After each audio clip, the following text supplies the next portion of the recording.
Good evening. We will now call to order the regular monthly board meeting for the Leavenworth USD 453 School District. The date is December 8th, 2025. The time is 6 p.m. We will start with roll call. Ms. Murphy? Here. Ms. Reed? Here. Ms. Wilson? Here. Mr. Carney? Here. Ms. Price? Here. Ms. Overby here, and Ms. Wells is not going to be here this evening. Okay, please stand for the Pledge of Allegiance. I pledge allegiance to the flag of the United States of America and to the republic for which it stands, one nation, under God, indivisible, with liberty and justice for all. Okay, Dr. Adams, will you proceed with the district mission statement? Yes, ma'am. Thank you. Just a reminder to speak clearly in the microphone for our friends listening at home. The mission of the Leavenworth Public Schools is to prepare every student for success in every classroom every day. Okay, do we want to go through the individual board member commitments? Ms. Murphy? I commit to facilitating the wonders and to ask more questions. I commit to sharing my wonder with more clarity and share my discernment to provide thoughtful feedback. Ms. Wilson? I commit to working on my wonder without letting it overtake my focus. I will work on not discounting the importance of my enabling genius as being nice. I will commit to sharing ideas and achieving results for positive change. Okay, moving on to the Mr. Carney. adoption of the I'll say agenda. mine now. Oh, I'm sorry. I'm sorry. Well, I think I won't commit now. Okay. I commit to being open-minded and attentive to the ideas of others for the good of the whole and staying focused on the task at hand. Okay, now the adoption of the agenda. I make a motion to adopt the agenda as presented. Second. All in favor? 6-0. Okay. Now the fun part, student and staff recognitions. So we'll start with Diego. I would agree. This is probably the best part of the meeting. Actually, I know it is the best part of the meeting. We've got two groups we want to recognize tonight, both of which are for our fall sports that have obviously reached a conclusion, but both of these represent state level achievements. So first up, boys cross country, specifically Diego Garrick, who qualified for the state cross country meet. Diego, come on up, sir.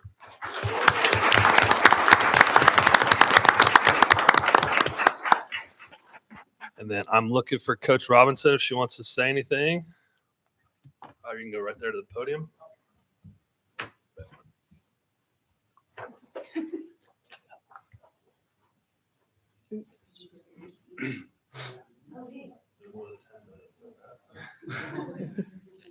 On behalf of Leavenworth USD 453, this certificate is proudly presented to Diego Garrick as a state qualifier for the 2025 state cross country meet.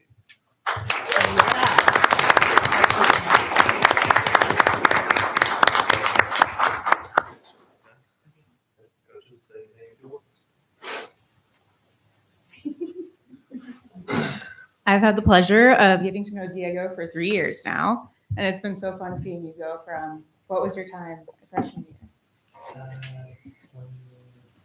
To 1730 this year. Woo!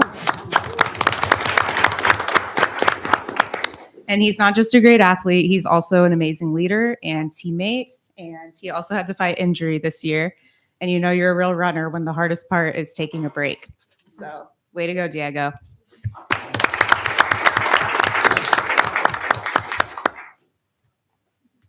Mrs. Troy will take a picture.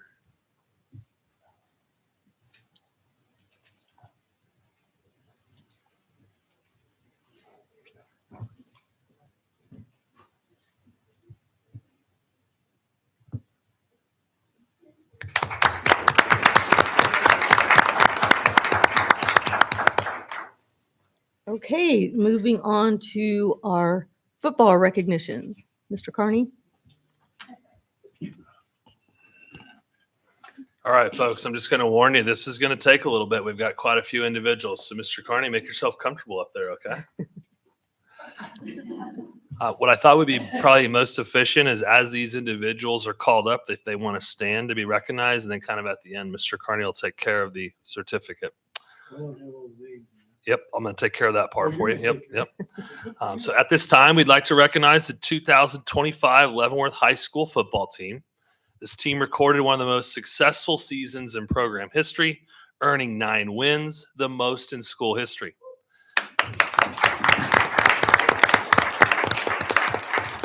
They finished with an overall record of 9-2 and a 6-1 mark in the United Kansas Conference, finishing as conference runner-up.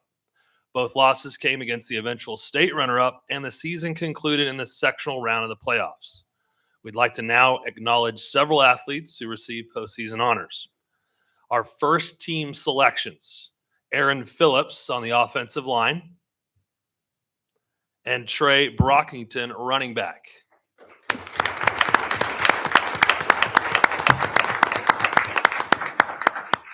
Our second team selection is Davier McCray as wide receiver. And our honorable mention selections are Jamel Herman on the offensive line, Keegan McBee on the offensive line, and Braden Bridger, quarterback.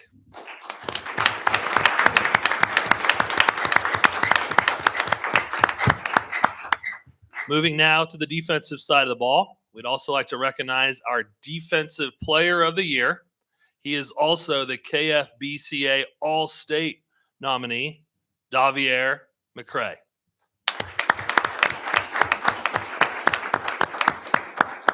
Our additional defensive honors include first team defense Gabe Edens on the defensive line, Frank Giamalva as linebacker, the second team defense features Will Dales, linebacker, Julian Simon, defensive back, Emmanuel Lee on the defensive line. And finally, our honorable mention defense is Xavier Bronson, defensive back. All right, Mr. Carney, each of these athletes represent our program with both effort, commitment, as well as pride. Their dedication, both on and off the field, help elevate the standard of success in our program, and we are extremely proud of their accomplishments. Mr. Carney, I couldn't say that any better.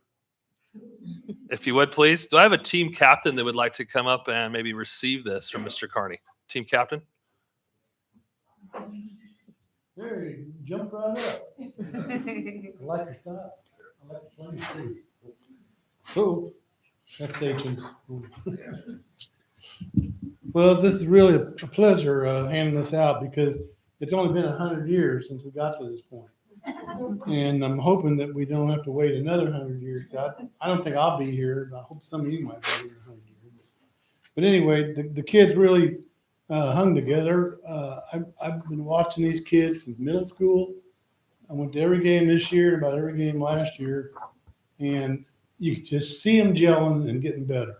So it's really a pleasure to do this.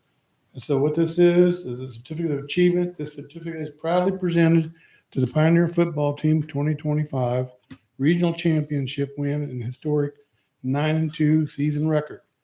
Signed by Mrs. Overby, President of the Board, and Dr. Adams, Superintendent of School.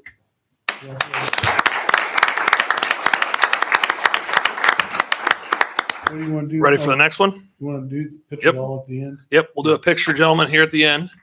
But I've got one more thing I need to announce. Okay.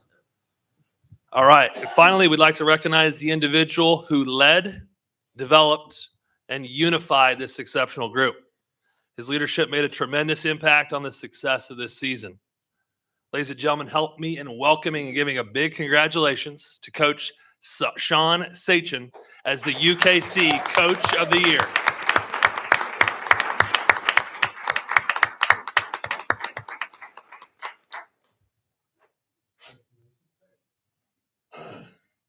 I think Coach Sachin did a great job, but he's also got a team here. But I want you to name who you helped you do this wonderful feat.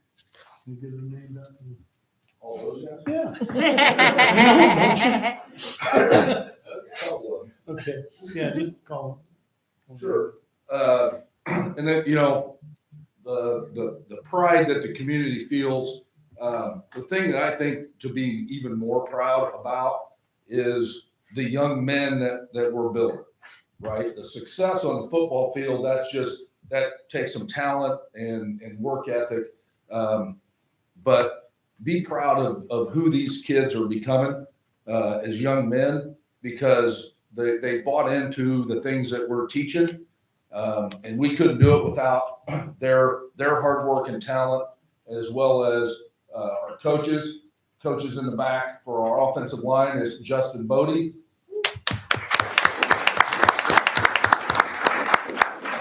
For our wide receivers is RJ Suttles. Our freshman offensive coordinator is Cam Beecham. Defensive line is Anthony Payton. Our linebackers and defensive coordinator is Steve Short. And also here is our quarterbacks and running backs coach, Terry Jordan. So with all that said, the Leavenworth USD 453 Certificate of Achievement. This certificate is proudly presented to John Sachin, United Kansas Conference Coach of the Year 2025. Signed by Mrs. Overby, Board of Education President, and Dr. Adams, Superintendent of School. Congratulations.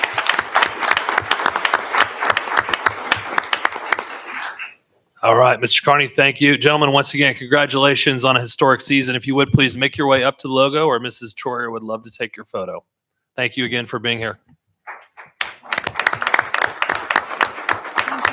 Congratulations. Well done, Coach. Thank you.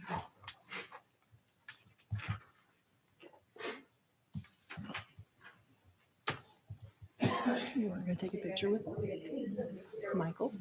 You want to take a picture with him? That's true.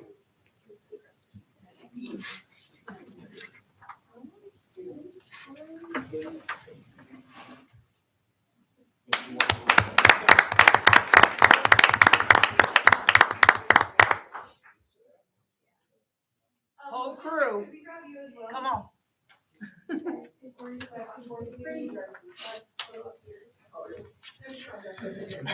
Come on, hustle the way you make the players hustle.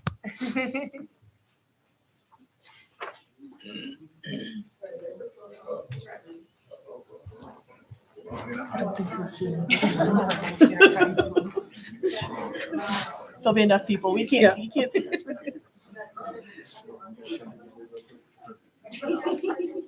Yeah, they can't see us. We're good. Right. Stand on through. Go Pioneers. He's hiding. Steve Biden. Okay. All right, ready? Thank you, guys. Well done. Thank you. Great job, everybody.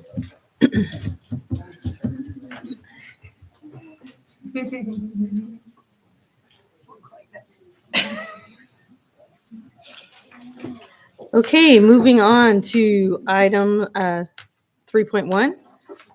The Leavenworth JAG-K program is going to give us a presentation tonight. So come on down.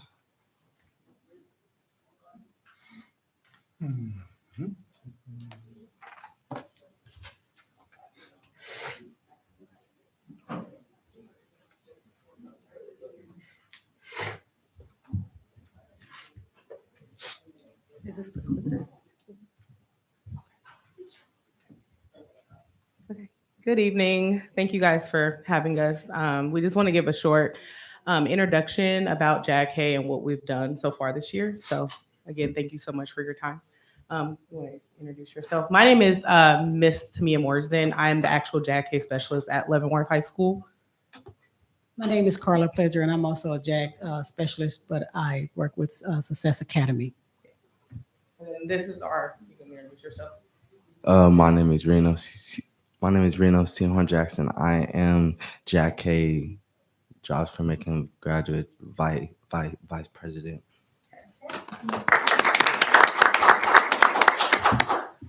Okay, so we wanted to talk about our mission statement. Jobs for America Graduates is a national program, but we're JAG-K, so we're Jobs for American Graduates Kansas. We help prepare students for successful futures. We partner with students to help identify a career path compatible to their interests and skills and overcome various challenges that might put them at risk of not attaining a high school diploma or just having a good positive success after high school. So our vision is we want all students to have successful futures. This is the JAG Kansas, how we align to the KSD graduation changes. Our model has always kind of aligned to the new changes that the KSD is implicating with our post-secondary assets. So some of the things that we have already done at Leavenworth is we have gotten students OSHA 10 certifications, and we've also gotten Stop the Bleed certifications. And then all of the students before graduation will receive CPR certifications as well. So our freshmen and sophomores will already have those 2 post-secondary assets after this year as well, being in JAG-K. So also students have gotten their practice ASVAB test, and the ones that are wanting to enlist into the military will be able to take the real one for free. This is kind of our vision for quality instruction, what we do in class. We do project-based learning in different projects to lead them to success and a pathway to success. So just a little bit on how we are meeting those Kansas Department of Education requirements as well. And then that's kind of more of it of the JAG Advantage. One of them is project-based learning, our projects that we do in class. Our trauma-informed care, all of our specialists are very qualified and trained in trauma-informed care because some of our students have barriers, like we said before, that puts them at risk of not graduating. So we want to make sure that we're being the support that they need. And then we also do employer engagement activities like getting guest speakers in the classroom, going on different business tours and field trips to get them exposed to different careers as well. This is some of the things that we have done so far at Leavenworth. This is a new program this year, so we've only been almost a semester in. We have Stop the Bleed training, also the OSHA 10 certifications. We have been on a job tour at Marvin Windows, which is a new manufacturing factory in the Legends. We have went to Scrub Camp at University of St. Mary. They did a JAG-K Marine 4-Day where the students got to do like a boot camp Marine style thing. Students also volunteered at Catholic Charities. We had a JAG-K FAFSA night, and then we also attended Dozer Days. So that's just some of the stuff that we have done so far this school year in Leavenworth. And then this is more about us. What our program is the competency-based curriculum, project-based learning, career exploitation, and planning. We do employability skills, so we help them with resumes, cover letters, mock interviews, and things of that nature. We do work-based learning opportunities. That's like going on the job tours and things of that nature. Student leadership, like, you know, he is our vice president, so he actually conducts meetings and leads his classmates. And then for our seniors, we do a 12-month programming and follow-up, which we follow up with them for a year, call them out each month, just to make sure that they're having those positive outcomes. So I'm going to turn it over to you about the different types of programs, Ms. Pleasure, because we both service the students in Leavenworth. We just do 2 different things, kind of similar, but 2 different things. The program that's at Leavenworth High School, like the in-class program, it's called a multi-year program. That's where I service freshmen, sophomores, juniors, and seniors. But we also have a transitions program as well. Well, Success Academy. That's okay. Once again, my name is Carla Pledger, and I work with students that are in foster care, homeless, and displaced students. And they have the same opportunity as the students in the classroom. Our curriculum just look a little different. I do follow my follow-ups a year after. I've been in the program for about 7 years, and I'm still following up with some of the students I had a while back. The success numbers that we have is outstanding. For Success Academy, we are 98% of graduation. So we work really hard on making sure that our students are prepared to exit high school. One of the first things that I will do when I meet the student is that we set up a success plan. Their plan is 5 years out, how they feel, where they're going to be within about 5 years. So our first goal is to make sure that we maintain our grades, making sure that they graduate from high school. I also have middle school students. And I travel throughout the whole state of Kansas, so I'm almost everywhere. My roster is 25. Right now, I'm 29 because I have people that have made referrals to me and asked me to please work with those students. My students also have the opportunity to be in the classroom with Miss Tamia. If they ask me if they can go into a classroom, we automatically transition them over into the classroom. I never hold them back because they have every opportunity as any other students. And nobody will, if you see my students, you will never know if they're foster care, homeless, or displaced. We do not label our students. And their attire is just the same as the one she has in her classroom. We also have guest speakers. We also go on field trips. So they do a little bit of everything. I have 5 officers. My officers this year are actually traveling around to the different schools to induct our JAG-K students. We just had our induction, 2 weeks ago? 2 weeks ago here in Leavenworth, and they did an outstanding job, and I'm very proud of our students. So thank you.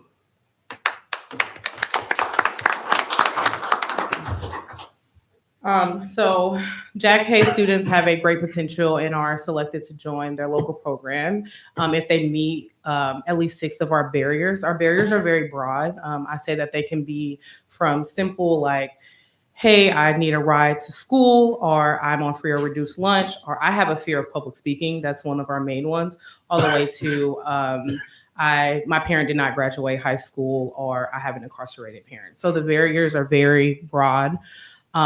So when I first became a career specialist, because this is my 4th year, I actually listed some of the barriers that I would have had when I was a high school student, and I had 20 of them. And I feel like I had pretty success after high school, but I was just saying that that's how general the barriers are. So they have to have at least 6 of those, but usually that's not really hard to get anyone that's recommended. These barriers can be academic, physical, psychological, or work-related categories. So it's just a broad different. We have over 121 programs in about 85 different Kansas schools. They're actually expanding more. Leavenworth was the newest program that they have, and I think they are expanding to Paola next school year. So that's really good. We were able to service at least 60 students in these schools. Some schools have multiple programs where they're servicing multiple students, like more students. But yeah, really is good. Success Academy, which is Miss Pleasure, has 7 programs all around the Kansas area, helping out students that are in foster care and the juvenile system. And then this is like the map of like all of the JAG-K programs all over, and we're like in the corner right over there, Leavenworth. So yeah. And then this is our demographics for the class of 2024. Most of our students are single parent households. They are students of color, and then they are at the bottom 25% class standing. And then 70% of them are on free or reduced lunch. So just showing you different demographics. Things of that. These are some of the state and national events that we do for JAG-K each year. We do local things in our community, like going out to our own personal communities and having our own field trips, but this is something that they do each year on the state level. We have a local initiation and installation ceremony. Miss Price had the pleasure of being there with us, and it was really success. We had Jermaine Wilson as our guest speaker, so it was a really, really fun event that the students put together. We have a regional leadership development conference where this year we went to Johnson County Community College, and it was kind of like a PD day for students. They got to go to different breakout rooms and learn new things. I also led a session over networking, so it was fun to see students all over our region come together and network and just be together in unison. We do JAG Day at the Kansas Capitol, which I think is fun and unique. They get to go to the Kansas Capitol and basically see us. So we basically get to see if we're going to get funded that year. And I think that's pretty fun that you have over 500 JAG-K students all over Kansas, and we're going to see if we get funded or not by the state. I'm like, how do you say no to 500 students? Very strategic for JAG. But they do that, and they also have fun. They get to meet different senators. They get to eat lunch there, and they also get to do like the dome tours and activities in the Capitol. So that's fun. And then something that we have coming up in February and March is our local and regional career development conference, and then our state and national. We call them career development competitions because they're competitions. They're competing against other schools in categories like employability skills, our career prep, and things of that nature. So really fun things, really exciting things coming up. What our requirements are for employer engagement. So tier ones are like our guest speakers, a minimum of 10. I actually have 10 at this moment. We have tier twos, which is going on those business tours and things. I have a minimum of 1 of those. But we have to get these before the end of the year. And then a minimum of 3 that's associated with a PBL. So an employer coming in based on a project that we're doing. And then this is our employer engagement framework, where the different tiers are. So tier 1 is like exportation, where we are doing the guest speakers and things. Tier 2 is like the business tours and things. And then 3 is actually getting our students aligned with like a career that they apply to 9 times out of 10 out their senior year. So that's the goal. The goal is to get the guest speaker in to go do a job tour there, and then also connect them with actual in a job so they can take after they graduate. And then our full-time positive outcomes is we want to have them either fully enrolled in school or full-time job, or placed full-time in the military, and things of that nature. So we just want to make sure that they're having those full-time positive outcomes. Either that's enlisting into the military, if that's getting a full-time job, or if that's being full-time in school. So we're aligned with Leavenworth's employed, enlisted, or enrolled thing. And then these are our 6 of 6 multi-year outcomes. On the first side, you can see the data from JAG National because it's a national program. Like, for example, their graduation rate was 90% and ours was 98. So JAG Kansas are exceeding the standards for our national criteria. So yeah.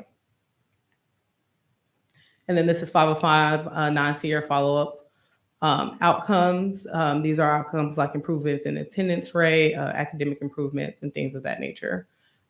So multi-year is our program, and we cannot wait to see the data from this year's program from Leavenworth. And then different career associations. Local, we have our local, which we have a Leavenworth Career Association. We have a regional career association, a state, and a national. Reno is technically a part of our local Leavenworth Career Association, but next year he has the opportunity to apply to be a regional career officer or a state career officer. And then these are some of the projects that we have done in class. The students were doing career posters and then actually sharing them out. All of the students that are in the Leavenworth JAG program all put that they have a fear of public speaking. So I always try to kind of push them to the spot of sharing out like fun stuff like this to help them with that fear.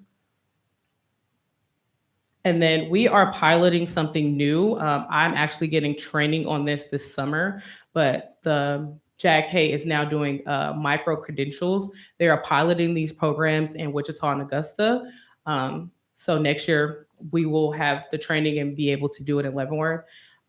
These are like different career credentials that they can put on their LinkedIn and like Indeed to basically make them more marketable for a job, especially for the students that are not wanting to go to college. They still have these credentials to help them when it comes to applying for a job. And then that is all that I have. Does anyone have any questions? I do, Ms. Morrison. I know you had the breakdown by demographics, by percentages. How many kids do we have in our program for JAG-K? We have 41. 41. All right, awesome. And how many in each of the tiers? The tier 1, 2, and 3, how many? So I have a minimum of tiers for you talking about for employer engagement. So I have a minimum of 10 guest speakers that have already came in already this year. So we're probably projected to have at least 15 by the end of the school year. I have 1 tier 2, which means that they had a guest speaker come in the classroom and then they went on a interactive business tour. So hopefully we'll have like 2 or 3 before the end of the year. And then hopefully before the end of the year, we'll have a tier 3, which is the student actually getting offered a job through one of those employers. So our data for Leavenworth is ahead, per se. I just did my review. So, but yeah, Do you get any federal funding? we do get federal funding. Yeah. I don't know the logistics of that, but I know that we do get federal and state funding. Yes. Any other questions, comments? Thank you. Hey, thank Reno, you. I will see if Reno wanted to say a few words. Sorry. You want to say a few words? He's ready. Jack has maybe helped you. It has improved my public speaking. But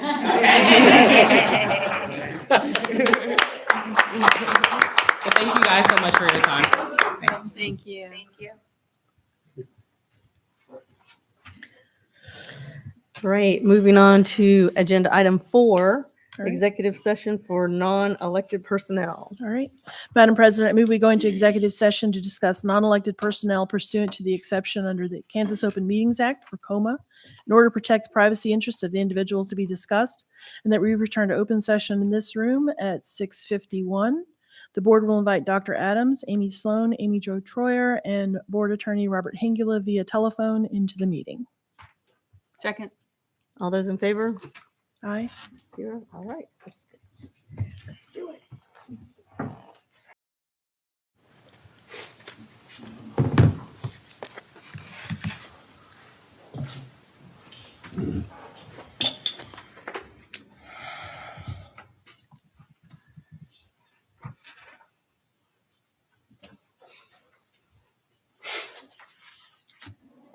Okay, the board will now return to regular session.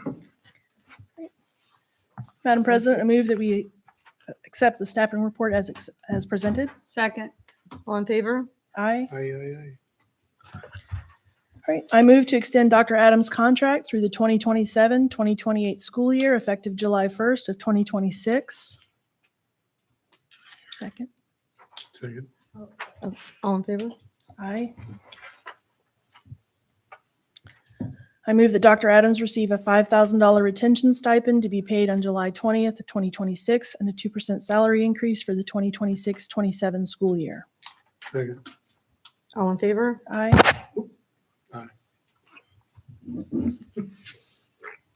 And we accepted the staffing report. Yes. All right, moving on to item number 5, the consent agenda.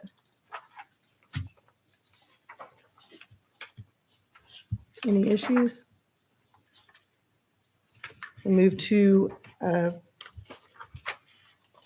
accept the consent agenda as presented. Second.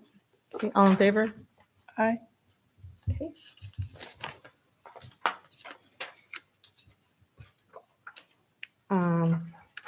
Moving on to KSB policy updates. This is a first read. Not a lot to offer tonight. If we want to kind of work backwards on the calendar. Sorry, it would help if I have January up. January regular should be 12 January. Beth, thank you. Meaning we would set the agenda by 7 January, posting by the 8th. We've got a holiday to work around. So if I could have suggestions, questions, etc., no later than the 5th. 5th of.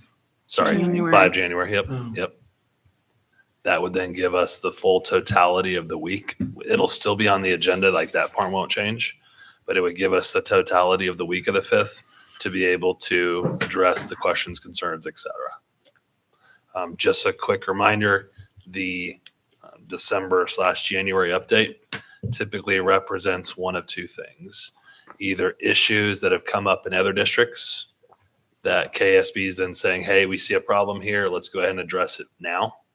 Or 2 is recent recent SCOTUS decisions that have an implication for the system that need to be enacted right away. So you have the Supreme Court decision. I think I'm saying this right. The or if I'm not saying it right, decision that impacted some of these policies, that needs to not wait until June. So Beth, anything you want to add to that? Okay, moving on to item number 8, the strategic plan highlight. We have an HR presentation.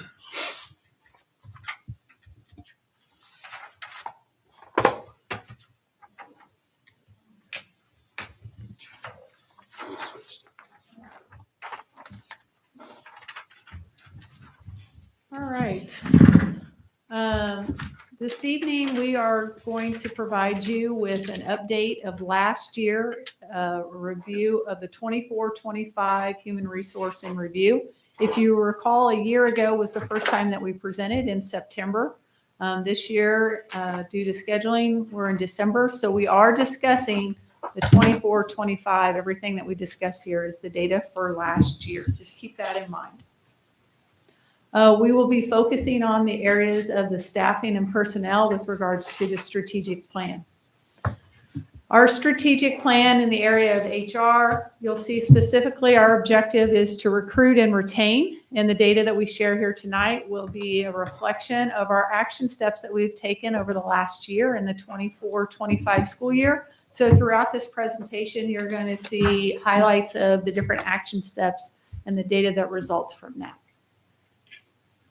Last year in 24-25, we had a total of 544 staff and 90 substitutes. So you'll see that we had a total of 544 with the certified. Just a reminder, certified are anybody that's tied to the negotiated agreement. Those are teachers, counselors, psychologists, anybody that is a part of the negotiated agreement. They are under contract for 1 year. Classified staff, those are your support staffs, anywhere from facilities, custodians, building aides, administrative assistants. Those are hourly employees. And then administrators are all under contract. They are typically under a 1 year to 2 year contract. Our subs, Amy Jo works really hard to increase our sub pool. And so we are at 90, which is one of our highest numbers that we've had. This again is last year's numbers. Oh, and I apologize. This is my wonderful assistant, Amy Jo Troyer, Assistant Director of HR. Sorry, Amy Jo. It's a little late. Sorry. As Amy had shared, this is just an overall breakdown of where our staff fall in terms of some of our general demographics. This is often information that you all ask of us. So we're putting it together here. So see predominantly female, just over 71% of our staff are female. And we look at our employee types. This is just a visual representation of the numbers that Mrs. Sloan just presented to you. You'll see the significant portion, both the green, blue, and red represent all of our staff. So certified is in blue at just over 40%. Shortly behind them there at 39% are our classified staff. We were 14.2% as substitutes, and then the glare is that 6.6 for administrators. In addition, information that we share with you all is relative to residency and the ethnicity of our staff, so additional demographics. You'll see predominantly that individuals who serve in our district, 60% of those individuals live within our district. An additional 15% live within the county or reside within Fort Leavenworth. And then just shy, I apologize, I can't see the glare there. Just shy of 24% are individuals who are out of district or travel in to work here. We also have a breakdown of our staff ethnicity. You'll see predominantly there that our staff is Caucasian at just over 91%, with the additional breakdowns as noted. So those are our generic or general staffing demographics we share with you all. We do have information in addition of all of our new employee onboarding. And so this gives you just a visual representation. Again, that same idea or same concept of that donut graph, giving you a visual of the staff that we're welcoming. In 24-25, we welcomed 134 new staff. That was just over 21% of our total staff. For our new onboarding, you'll see our trend data for the past 3 years of the staff members that we're onboarding and welcoming. that you'll see some significant drops. Of course, you know that we took some steps for reduction of positions in the prior school year. So you'll see some of that reflected there. And then again, an increase in the subs. This is just our new hires, not our full staff demographic. So you'll see some trend line data there. Our onboarding investment is really important to consider. Each 134 of those staff members do require support for them to join our team. So we'd like to give a quick breakdown. These are just kind of generic numbers to give you an idea of what that total time investment is, not only within our staff here at the board office, within our school-based staff during their tours and interviews. And so interviews through office prep, through candidate communication, creating their payroll, conducting their on-site visits, all of the work that the HR portion, not even what our learning services team does that would go in, not even what our special education team does that goes into that training, just the HR investment is roughly on average about 5 hours. For our classified new hires, very similar to that. We have the interviewing process, we have the onboarding, offer prep and discussion, our candidate communication, their on-site visit, their new hire orientation as well. And so generally speaking, about a 5-hour investment. So if you take that 134, and we're just going to assume 5 hours, we don't necessarily delineate what type of employee they are because there are more hours depending upon who you are and what you do. It's roughly about 670 hours at 8 hours a day. It's over 83 days of onboarding work. And so it's a pretty significant investment that our team makes. One additional shout out I want to share, in addition, Dr. Bodensteiner, Dr. Soleron and their team definitely support with all of the activities of New Teacher Academy. That's generally 3 days. HR is just one small portion of that, as well as our special education team. As an example, with our classified new hires, our paraprofessionals, in addition to the 5-hour investment that we make, our paraprofessionals receive an additional 25 hours of training before they ever set foot in the classroom. So at your direction and part of our strategic plan, we make that significant investment in that onboarding experience for our staff. All right, so we just talked about onboarding. So now these are employees for the 24-25 that offboarded. We actually separated with. You'll see 144 separated, and that percentage is a little over 22%. I do want to make you or remind you the previous year in the 23-24, we had a much higher rate. We were actually at 36.9%, but that was the year that we went ahead and ESSER dollars went away. So those positions, all those positions we added through ESSER dollars, we had to go ahead and absorb those positions. So I'm happy to say from the 23-24 to 24-25, we actually reduced our separations by 14%, which is pretty significant. So we increased for 1 year and then we actually decreased, and that is reflected here in this next slide. You'll notice our separations dropped from the 22-23, 23-24, and even the 24-25. I believe it's a result of the actions that the board has taken that I'll talk about here shortly regarding salary and benefits that is retaining our staff.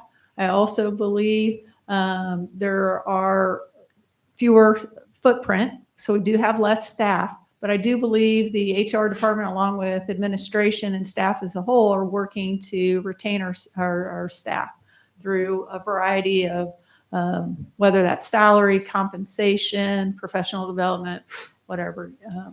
With regards to our separations for resignation, obviously is the highest, followed by retirements. We did see an increase. You're wondering why. Last year was the first year that you gave an incentive above and beyond the negotiated agreement. You gave that incentive. If you did an early retirement, you would receive a stipend. So that's why you have an increase there.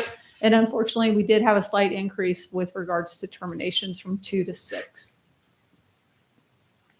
Certified recruitment, just to remind you, that takes a large percentage of our time. We're on the road. There's peaks times during the fall that we do recruiting. And then, of course, in the spring, right after the first of the year, we have about a 6-week stretch where there's a lot of recruiting going on. In education, the way that you find educators is to go on campus and recruit. There was, for a short period, some virtual.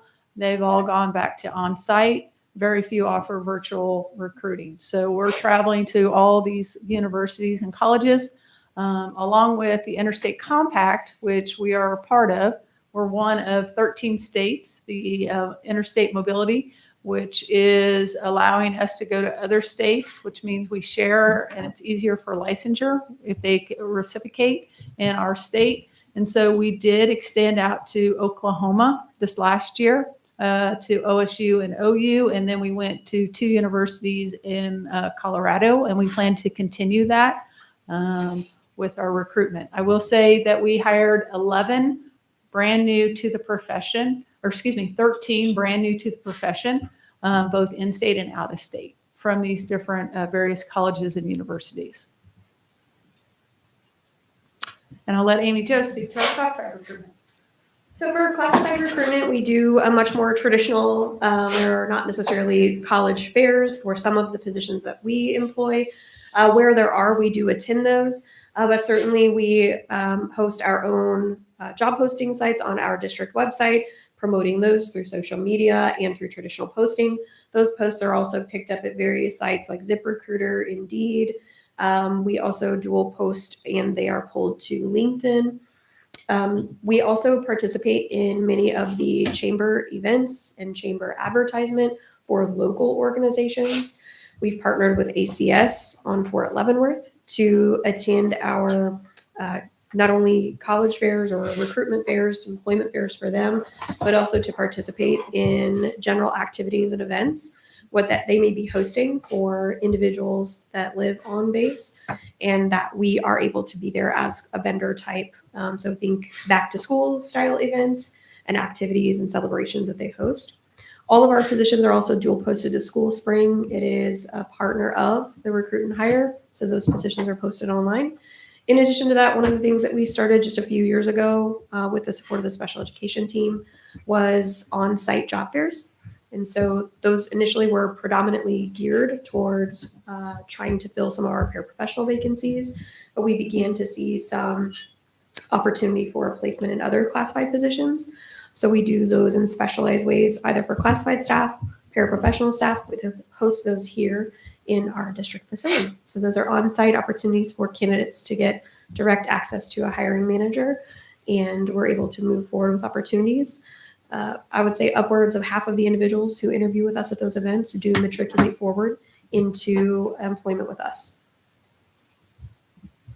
So going back to retention, I also believe this is a huge part of our recruitment and has helped us in our recruitment through the board's action and direction. If you recall, in 24-25, you gave a $5,000 increase to the base. It was at 45 and went to 50,000. In my 29 years, 28 here in the district, I've never seen an increase to that magnitude for 1 year. So that was a huge step for our district. And so that was something that we actually felt like when we were out recruiting, our salary was well above a majority of Western Kansas, some areas in this area, as well as definitely in Oklahoma, we are higher. So very competitive. We're still competing with our metro a little bit, unfortunately, but we're still close. We're slightly below, but we are getting closer. With regards to classified, the board continues to make it a priority. And so you can see what you invested with regards to classified increases. And that pool of money, $530,000, was a significant increase in comparison to the previous year where you invested $400,000. And that was for only classified staff. In addition to that, the board went above and beyond what is required of the negotiated agreement within benefits, health, and fringe. And we did not want our employees, both certified or classified for that matter, to have to take the 17% increase to their benefits. And so the board went above and beyond what is required or what we even negotiated. And you invested $635,000 towards health and fringe for all of our staff. And that is our presentation tonight with regards to HR. Are there any questions with regards to anything that was presented tonight? Thanks for the hard work. Thank you. All right, thank you. Moving on to item number 9, superintendent report.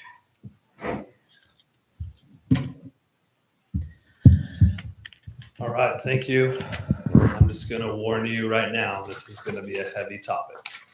So I want you to prepare yourself mentally for what we're about to discuss.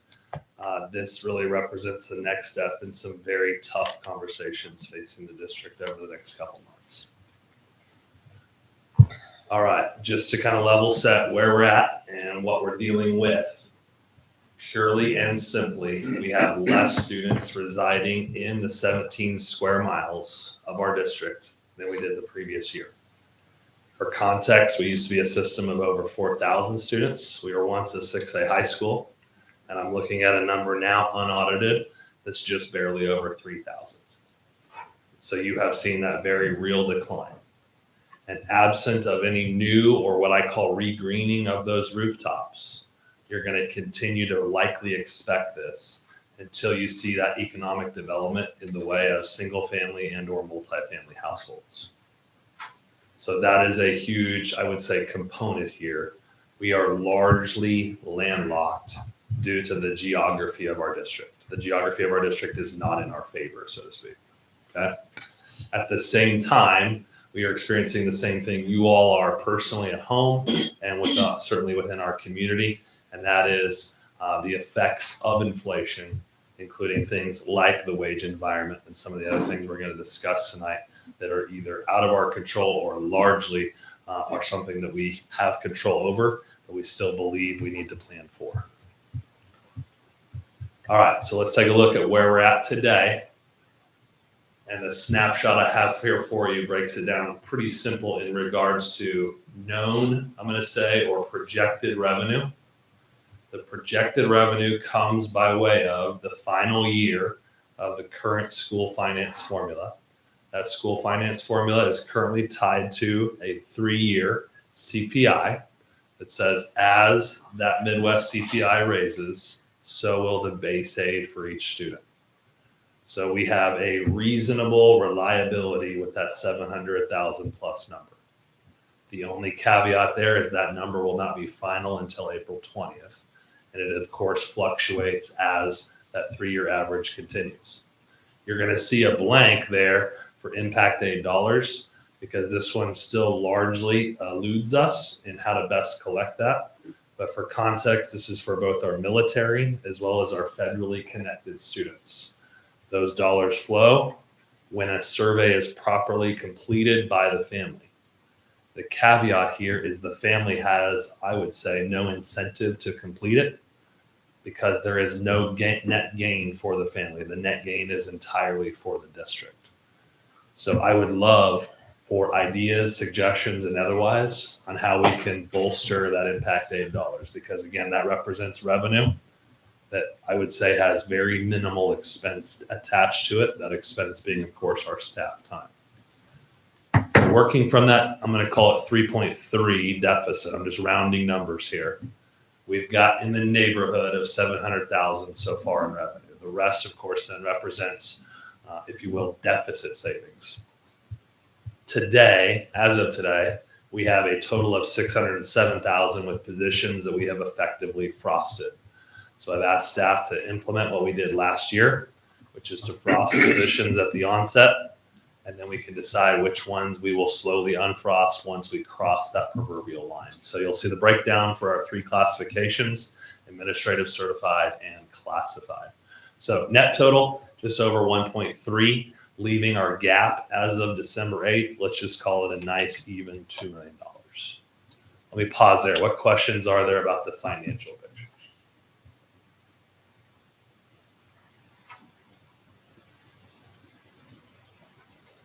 Okay. You may or may not have been a part of it, but we put out 2 groups surveys over the course of really the month of November, the first of which was geared towards the external stakeholder audience. I believe these both closed on or around the end of November, correct? Okay. The second of which was internal and geared towards staff. I will say the survey instruments largely asked the same questions, but of course, as you can imagine, internal stakeholders have a slightly different interpretation and perspective than our external stakeholders. What I will tell you is that both of those groups, largely speaking, said the same thing and have the same priorities. So for what it is worth, internally and externally, we have more coherence than we do not, which I can appreciate as you navigate these very difficult decisions. You're going to see here a list of what survey participants indicated they were most willing to consider reductions. So these are the things that they're, I would say, most likely to let go of, that will have the least loss aversion for them. And you'll see here everything from athletics and extracurriculars through student supports or school structure changes. The statement at the bottom, I think, is important because the area of least willingness is staffing and core academic programs. I will tell you personally that does seem to contradict some of the things in the bulleted list above. I think as you try to protect staff size, or staff that is, you will have less class sizes, right? If you are willing to go with larger class sizes, that usually means you are willing to let go of some staff. So those kind of work, I would argue, in tandem with each other. Questions about what the survey indicated? Nothing yet? All right. So we used as a team this survey externally, this survey internally, and synthesize what do those results say? What are the top priorities? Knowing full well that our team cannot explore with a great level of detail 15 different options. We just frankly do not have the capacity to do that. So tonight is about previewing for you the options that we are going to push forward. If you think about it from the funnel analogy, we started really wide and we're now moving to more narrow, okay? So from an option one perspective, option one is going to be, we will entertain closing one of the elementary buildings, okay? What I cannot say tonight is which elementary building it would be. In the survey, we asked people to indicate what they believed was appropriate for purposes of if we should close the building, what are those characteristics? As you can probably imagine, we received feedback for things like the aging infrastructure and or the age of the building, the location in town, number of students impacted. So I would say all very reasonable characteristics to consider. With all of that said, I believe it is reasonable to say tonight to you that Henry would be the last on the list of our three. Okay? So priority wise, Henry would probably receive the highest priority based upon not only the age of the building, but less dilapidated and or aging infrastructure. What's the capacity? I forgot what it was there. At Henry, I'm going to say your elementary buildings, generally speaking, have a capacity between 500 and 600 students. They are all currently under capacity. What is the current capacity? What's that? What's the current capacity right now? Current enrollment at Henry, Henry, yeah. I show for next year is slated at 232. That's again with a pure carryover model. A pure carryover model assumes that no students leave, no students come. You simply move all the first grade up to second grade, so on. Does that make sense? So it does have some assumptions built into that model. What did the enrollment look like in the other two elementaries? Sure. Anthony, again, this is the pure rollover model for 26, 27. Anthony, 252. And Brewer, 298. All right, so there's a caveat with option one. Whether it is Brewer, Anthony, or Henry. That caveat is you need to fold other sites into that now vacated building. Simply moving all of the students from one elementary to another does not represent a cost savings. So you need to take that vacated space and then close other buildings. What might those buildings be? You're sitting in one of them that I would propose. I would also recommend anything else at the central services level be folded into Anthony or David Brewer or Henry. Does that make sense? Mm-hmm. That is where you begin to realize the savings as you reduce that operational footprint, as you have less square feet footage to maintain, etc. I want to make it very clear with option one, there is not a plan to take all of those students from whatever that vacated building is and simply drop them into the existing classrooms. The staff from that vacated building would largely come with those students. Let me pause there because that's a lot to take in. Well, that alleviates the concern about getting huge classes if you're bringing the staff with you. So you conceivably just have more sections, right? I'm just telling you, I am unwilling at this point to entertain class sizes in the high 20s, 30s. I don't think it's what's best for kids. But we don't have enough vacant rooms per school building to house that. We actually do. There are a number of classrooms that are either currently vacant or have been occupied by a non-teaching position. In all three buildings. Correct. For context, those buildings used to have fifth grade. Mm-hmm. And correct me if I'm wrong, Tina, did they also have kindergarten at one point? They used to have kindergarten There you too. go. Same buildings, right? What happens, Mrs. Wilson, is we naturally grow into our unoccupied spaces, right? I think it's probably just a natural human tendency. Hey, here's a classroom. Here's an individual that would like their own space to land. Let's put them into that classroom. And that classroom now has one individual in it, no kids in there for the majority of the day. And it becomes an office. Does that make sense? Yep. I was just talking about that. You were. So here's some context that's important. And I need you to think long-term in this regard. Fourth grade with the pure rollover model is going to be at 225 next year. Pure rollover. First grade is going to be at 180. Total enrollment. Correct. That is 45 kids lost from the exiting fourth graders to the entering first graders. Again, this is pure rollover model. I want to emphasize that. Okay? That in elementary terms is arguably two sections. You with me? Mm-hmm. Your largest classes are leaving the stage in May. And as near as I could tell, every class after will essentially be smaller than the one that graduated before. That's again just pure rollover model, assuming no other things happen. So we know there may be some economic development. We know there may be some other challenges that come our way. This is just what we know with pure rollover. So we have excess capacity after that. All right, here's what I want to make sure is very clear. We have a plan with option one and any other option that I have to detail tonight. A plan that does not include the reduction in force process. Let me say that again. Unless it is a performance-related matter, we intend to keep all people who want to be here next year.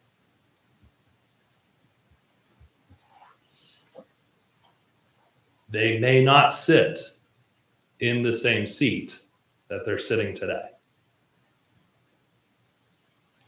But I have a spot for them somewhere in the system.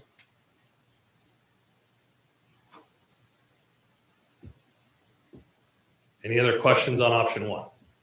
All right. Option two, I'm going to argue represents what we heard on the survey and also what I've heard anecdotally. And tell me if it aligns with what you've heard as well.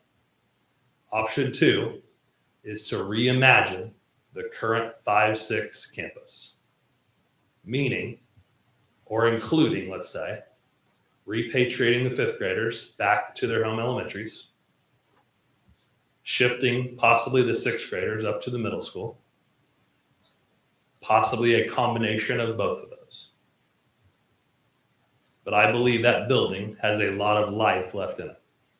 You just built it, right? Mm-hmm. So I don't think we should be listing it on the local real estate market. Mm-hmm.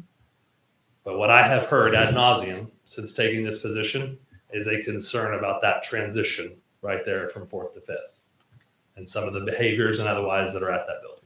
Does that align with what you all have heard? Yes. Okay. So I still think then the caveat is you have to realize the budget savings. Because again, if I move the 5th grade, if I move the 6th grade, I haven't saved any money yet, right? What is the total enrollment of the 5th grade that gets repatriated? Sure. Is that going to be enough that would shift the numbers? I mean, our capacity is less than half at any of the buildings. So what, that's not going to affect any particular building to be over half. So what is that Good going to question. look like? 5th grade rollover 219. 6th grade rollover 209. So you've got one. That's all.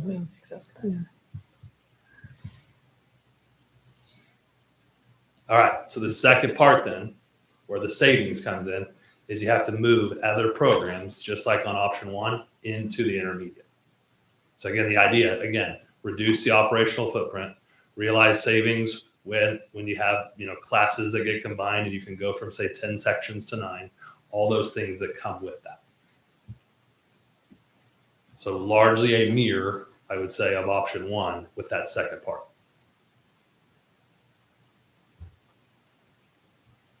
Again, I feel like it represents what our survey said was a concern, but it also has the budget concern as well. Questions on option 2? Our staff would still be placed with our kids and this building would still be Yes, ma'am. Yep. What I can't tell you, Mrs. Wilson, is that instructional model looks a little different at 5th and 6th, right? I argue it's the elementary hybrid model, right? What does that look like if we repatriate the 5th graders? What does that look like if we take the 6th graders up? Maybe it's only one and not the other. You get the idea. I don't know if I'm ready to commit tonight to what the instructional model would look like.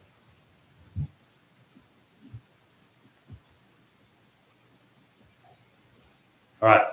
Option 3 that represents survey data, stakeholder input, but I'm going to tell you does not represent administrative recommendation. And that would be to vacate Lawson and shut down our early childhood center. A number of our stakeholders have concerns about the transitions at 1st grade, have concerns about play-based learning, and some of the other, if you will, issues surrounding early childhood. It is not my recommendation that we vacate that building. So unless you all believe we should entertain that, I would say we need to take option 3 off of the table. Could you talk for a second? Like, I remember a lot about the play-based learning model. I'm trying to think, maybe back when Ida Cabbage was here or something like that. That the idea was it was supposed to roll over into the elementary schools. It was supposed to kind of become a rhythm, a part of like, it wasn't supposed to be isolated to Lawson. So what happened with, like, what's the point of having Lawson be play-based learning, but then when they get to whichever elementary school they're going to, that rhythm isn't alive on into That would have predated my time. Yeah. Right. So I don't know if I'm prepared to talk about it tonight. Okay. But no, we're going to come back to this topic. Well, that would just be something I would ask. Sure. Come back to the play-based learning thing. Yeah. But what I don't recommend is that you explore closing Lawson. You just built it in the latest bond issue. I think you've committed to that space. That space is largely designed specifically for early childhood. So I think we need to say, hey, we've heard you, but unfortunately we are not recommending that this one move forward. That is my recommendation. But we can move forward on possibly losing the play-based portion and going into more constructive. That would be a curricular or programming change. Right. Yep. Okay. And again, I'm happy to have that conversation. Mrs. Okay. Reed, you I can would come back and join us. like to have that No, conversation. To be clear, tonight I was only prepared to talk about the financial implications, so I do apologize. Well, there's financial implications with the curriculum change as well. Sure. But just from the larger options that we're considering. So Okay, so what I'm not hearing is you think that's a great option and we should explore that. I just want to make sure I'm reading the room correctly. It doesn't get us where we need to go. Yeah. So I think, I mean, in my mind, that's kind of off the table because it doesn't solve the problem that we have. Okay, very good. Anybody else? So if it's an option, then why doesn't it solve it? I guess if you can reiterate that for me. As far as, sorry. Like you're presenting it as an option. An option could be to close. Sure. It's only a savings if you move all those kids out. Yeah. And then you move other programs in, or other buildings in there and you close those buildings, just Yeah. like we were recommending with options 1 and 2. Right. So you vacate Lawson, then you move everybody here, you move everybody at the support operations center, et cetera. I'm just telling you, doing that would not work as easily as it would at an elementary building. But you're presenting that this evening because it rose to the top as one of the Correct. top 3 And I think based if- on the survey. And I think if you ask stakeholders for their input, you need to acknowledge that input. And I'm acknowledging it tonight. I'm just saying it does not fit an administrative recommendation at level 2. But the survey, correct me if I'm wrong, didn't necessarily address the side of what you're doing with the space after the fact, or like what you. These were just these broad generalizations and or broad recommendations. And I Okay. would say there was a consistent theme that expressed concern over Lawson and or Right. Lawson's Okay. curriculum. All right. So I recognize the first 3 represent a budget savings if you go through both parts. Option 4, I want to acknowledge, does not represent a budget savings. But I believe it should be explored. And here's why. I believe it acknowledges one of our most pervasive issues right now. Ready for it?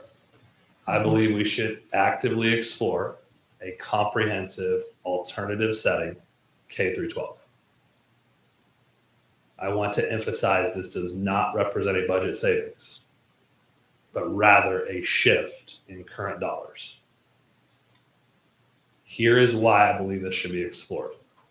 I have reason to believe we have folks that have chosen to remove their students from our system because they are unsatisfied with the current situation of the climate of the building, the disruptions in the classroom, etc. And those disruptions, that environment, that learning environment that's been compromised, could be improved if we provided an alternative environment, because I still believe every kid deserves a chance to succeed, but some do better in an alternative environment than they do in the traditional environment.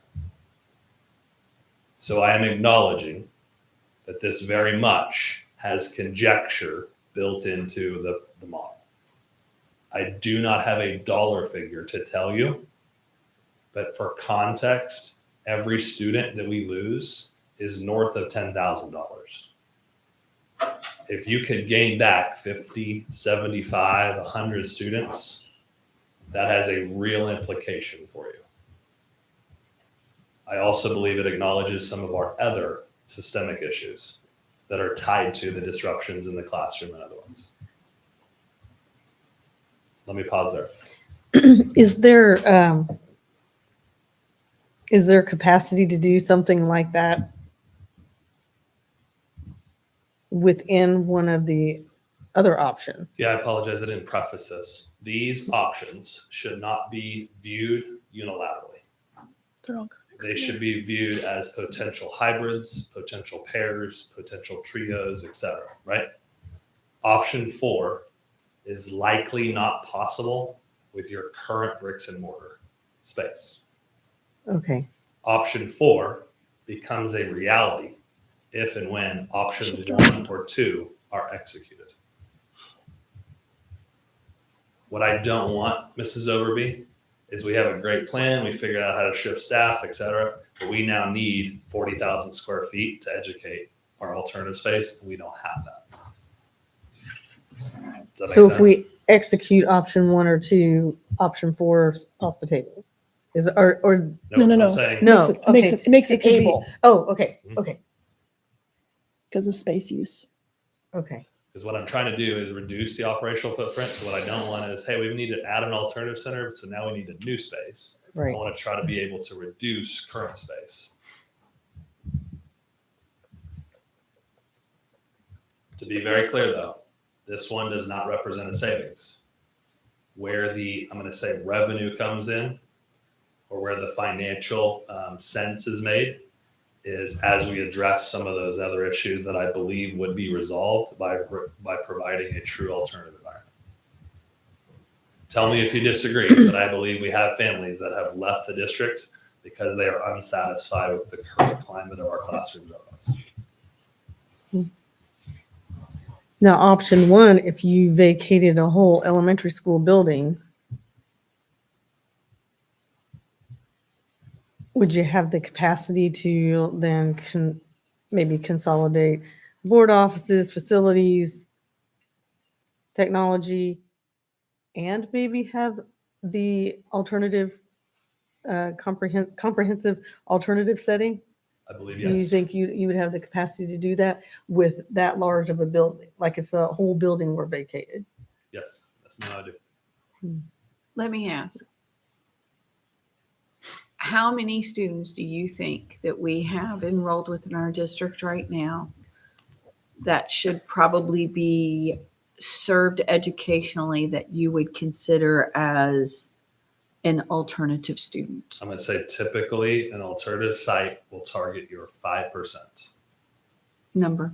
Oh, sorry. So 3,000 is our round number, so 150. So back to Karen's question, Anthony's capacity in round numbers is 550. 500. Yeah, right? they're all about 550. So you could conceivably, like, with that big of a space, do all of those things in that building. So let me track, because I know we've had conversations prior to you with Dr. Roth about a possibility of alternative, because it was even brought up as using this building as an alternative school. And bringing in other districts, alternative students. Okay, yep. We did. Fort was mentioned, Lansing was mentioned. True. Is that something that you were thinking of as well? I'm going to say at this point, everything should be on the table, but I'm going to prioritize 453 kids first, right? Okay, so then the next question is the district going to be, because my thing, if we're building, I know basically we have open doors where districts can request permission to come into this district and go to school. But do we also want to sit here and take behavior problems, let's say, or disruptions from not just Leavenworth County, but other counties outside of it? That's a huge responsibility. I mean, that's a huge responsibility. Are we as a district going to be running that school, or are you going to outsource it to another organization to run it? I don't know if I have a plan for that right now. I'd say right now my focus. Because that's pretty important too. I'd say right now my focus would just be on the 453 matters. But if you were serving just the 150, I'm sorry, 453, then that would just be another setting for our district, right? Correct. So, Yep. I mean, is that kind of what you're picturing? And I Yeah. remember that discussion too. I mean, I wasn't on the board, but Her model exists in other Yeah. parts of the state where a district decides, hey, we're willing to offer 5 external seats. So here's the seat cost, right? And I think there's room for that conversation. I'm not opposed to it. It's just right now today, my concern is I want to make sure we take care of our kids first. Right. I was going to say, it could be a phased thing if we determine we want to do that. We do it now with capacity when we set our open seats in May. I just didn't want to see where we had 150 of our students utilizing it. Let's say we decided to fill it with capacity, that we're getting 250, 300 students from all outside of the areas. Now we're in the business of being Leavenworth's Alternative Education Center rather than. That is a valid concern. But see, it still goes back to, we set our capacities in May. We don't necessarily have to say we'll take everybody's people. Right. So but then we again, set that too, up front. Warm bodies bring in I that understand. bankroll. But that first part, we don't have to say, hey, we'll take everybody's up front. We may need to go through that first year and say, can we make it work? Is it working? Are we happy with this? Do we want to take on more? Then we can say, okay, our capacity says we can have X kids here and X kids there. I No, wouldn't, and I get wouldn't that, jump the but it's first year just- anyway. The question had to be asked. I understand. I still wouldn't jump the first year, but our capacities, we had determined those up front. Good question. Still more things to think about, Kellen. Sure. Okay, so I've given you really, really broad sense of the options. Now's your opportunity. Would you like to kill any of those so that we don't explore them? Because the last thing I want is I set my team in motion and they go through a lot of labor hours to, do the due diligence necessary for these, right? And then we knew from the start these were non-starters. So I would rather just have that conversation in earnest now. Well, closing Lawson is a non-starter. I don't think we can close Lawson.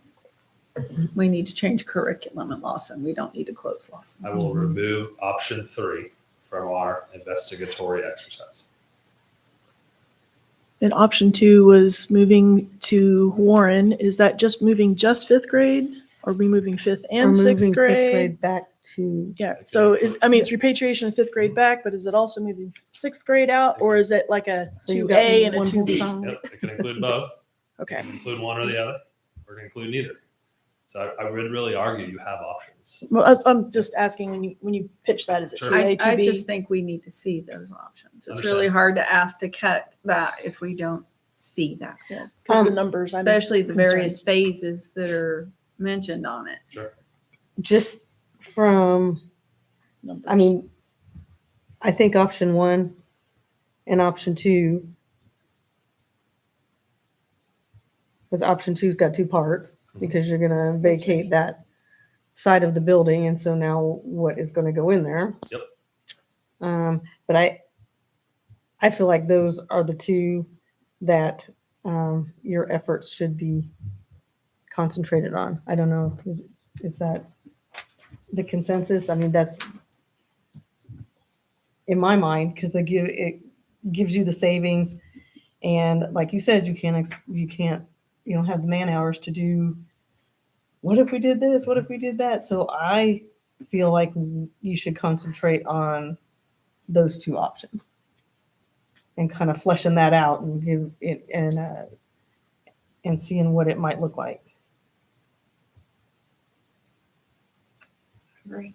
Is Okay. that some kind of, any other ideas, concerns? Does that sound good if we kind of concentrated on option 1 and option 2? It does from my end. Anyone else? When would you consider option 4 with the alternative school to kick in? When? I would love to go live in the same year.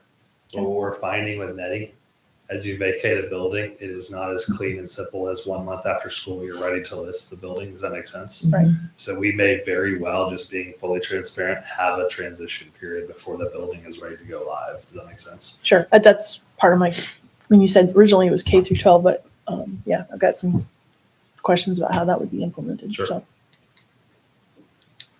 All right, so to make sure we meet or manage expectations, here's what the team has been charged with. And every department is doing their individual take, if you will. They are to bring back a comprehensive report listing all the pros, all the cons, the savings, any increased costs, because sometimes these come with either a one-time cost or sometimes they cost money to get going. And then finally, the political ramifications. Is there anything else that you would like to add to that list for this team as they go through this very deep dive? When you say political ramifications, are you talking about like where students live or what? Yep, so I'll give you an example. Let's say we closed Brewer. That would mean, totally hypothetical. yep, you would have a school in Henry and a school in Anthony for all 1 through 4. I have reason to believe that would have a political implication in our community. Because of redistricting You got and transportation. Yep. And removing kids from their neighborhoods. Yep. Does that make sense? Mhm. And those are things that I think need to be a consideration at the onset. I'll be frank with you, the IC is concerning because you sold people in a bond issue 6 years ago or whenever it was, help me out, that, hey, we're going to make this an intermediate center. It's going to be specific for 5th and 6th grade. I think that has a political implication. if you now vacate that instructional model just 6 years later. But is that outweighed by what has been stakeholder input that said, sorry, this isn't working, I have concerns, right? I think that's an implication that we need to put on the table. So that's what that section represents. Does that make sense, Mrs. Everett? Well, and they were actually working and talking on that with site councils, at least in early 2017, even before I came on the board, because I was on one of those site councils. Okay. And I remember those discussions. So if you were on that site council, how would you feel if the district's now talking about entirely shifting that, right? I'd be really ticked, especially seeing since I just saw the flyer again of, vote yes for kids, no taxes, all these other things. And there's two people that sat on this board that worked actively to help promote and push that bond issue. So that to me is a political implication. Yeah, absolutely it is. And one of those that school I sat on the site council for, starting in like 2016, I believe, was Medi. And now it's gone. Yep.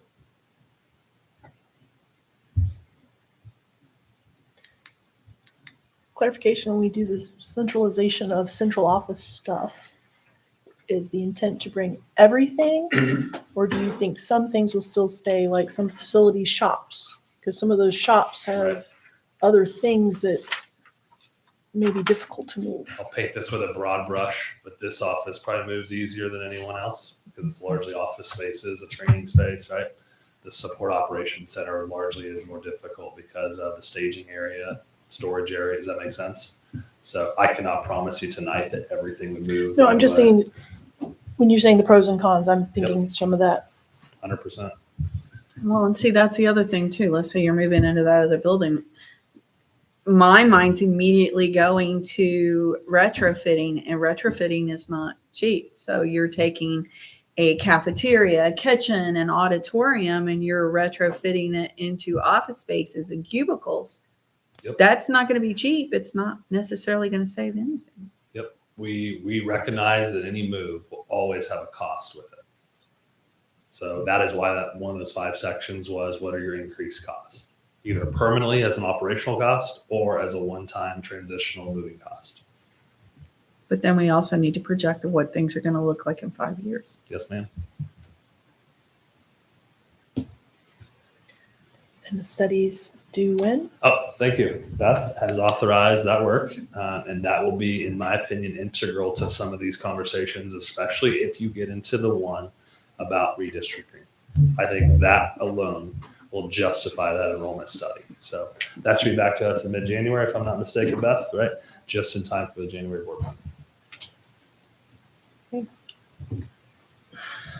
My gut is we need to schedule a work session in late January Probably. to take that information and the options and make that separate, not a board meeting, but a separate work session. Probably more than justified at this point.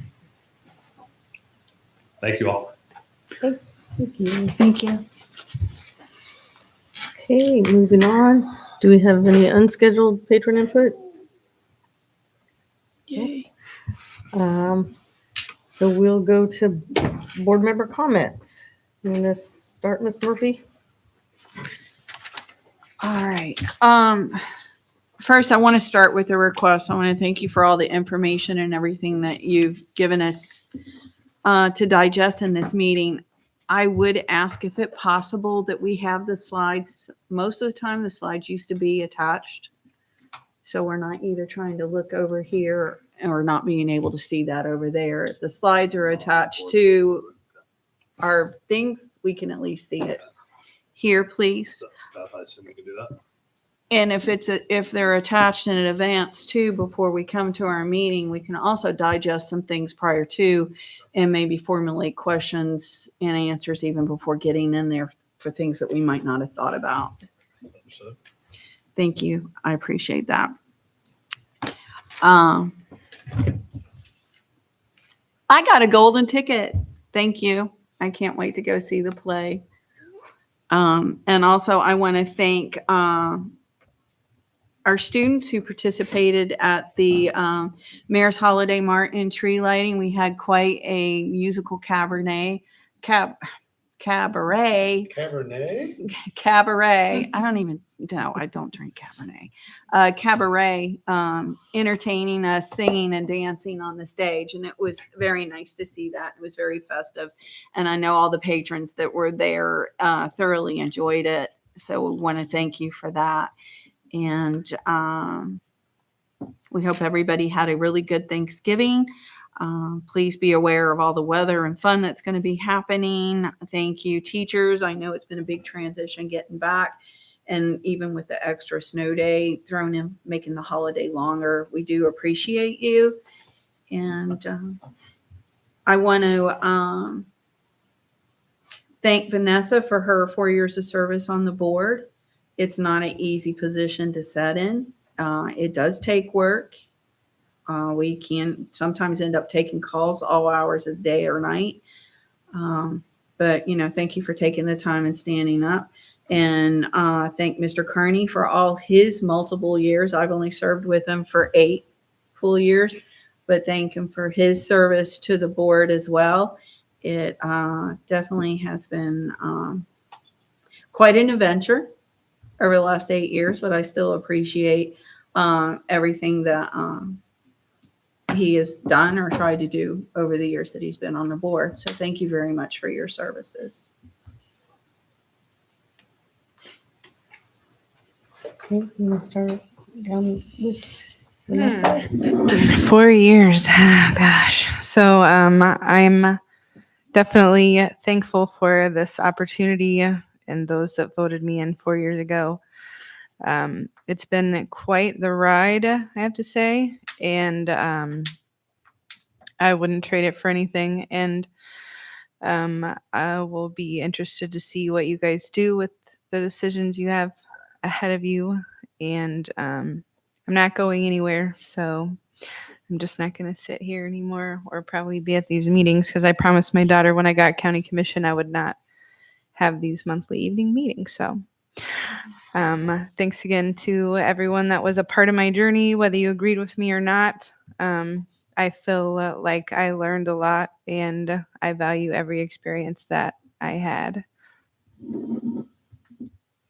Ms. Wilson? I just say thank you guys for being here too. I know I've only been here a little while, but you guys have been great role models and just helping me to understand what there is to just be able to do what we can and do our best. Thank you to all of our staff and our students and our families, and I hope you guys enjoyed Thanksgiving. And I'm looking forward to our Christmas break and just to be able to enjoy our family. So go Pioneers always. Love you guys. Mr. Kearney? Bring it up right now. He's revving up.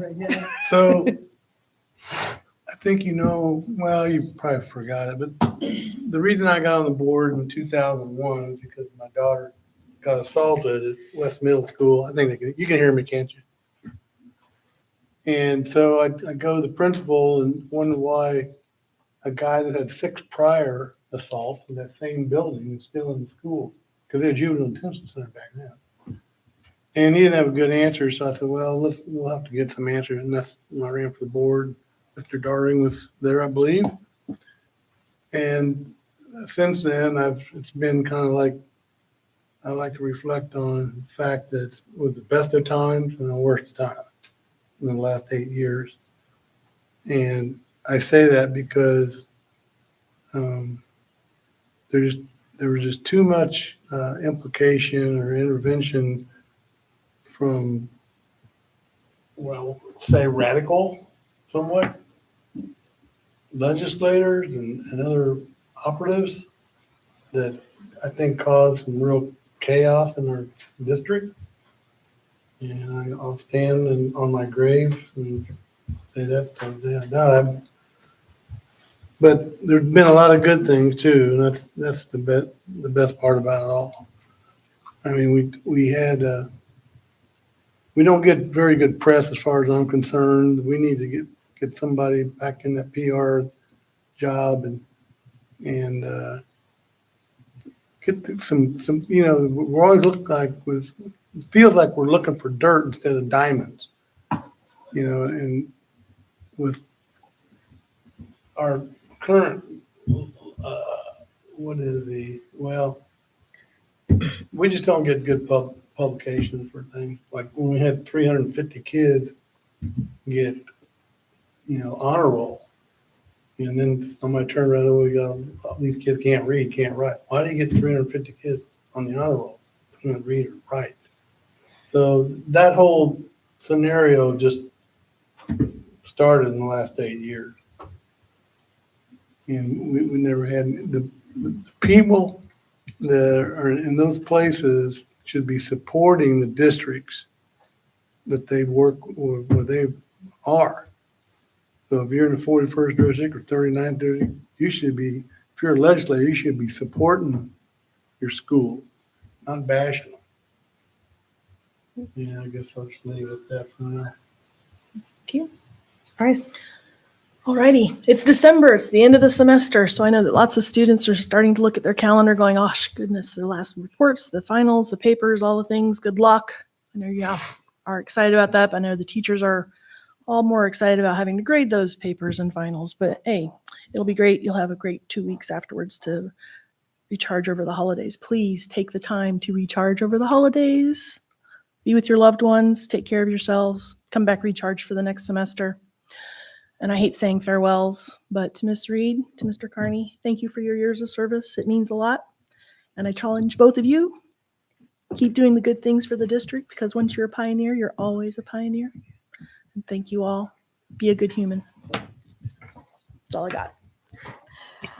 Okay, I know everybody's ready to go home, but I did forget to go over some of the dates coming up. We are at the end of, about to go on winter break, end of the second quarter, ends on the 19th. We've got a flex work day for no school for students on the 22nd through the 2nd of January is our winter break.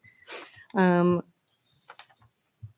5th, first day of second semester. January 12th, professional development, no school, similar as today. January 12th is also the regular board meeting at 6 p.m. And the 19th is no school for Martin Luther King Jr. Day. I'd just like to thank everybody for sticking with us this evening. And thank you for coming. Thank you for showing your interest. And we're about to go through some big changes in this community, and we're going to get through it. We're going to get through it. It's going to be, change is hard, but we're going to get through it, and we're going to get smaller and better. And with that said, I'm going to go over to the podium for this. But I've got some certificates of achievement to thank our outgoing board members. So I'd just like to read this. Leavenworth USD 453 presents the certificate of achievement. The certificate is proudly presented to Mrs. Vanessa Reed for her 4 years of service as a board member for USD 453. Signed by Karen Overby, Board of Education President, and Dr. Kellen Adams, Superintendent of Schools.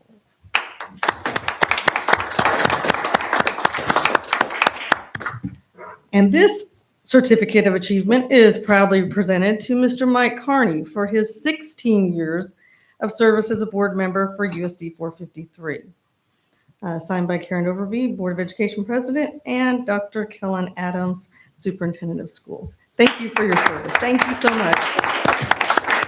And thank you, everyone.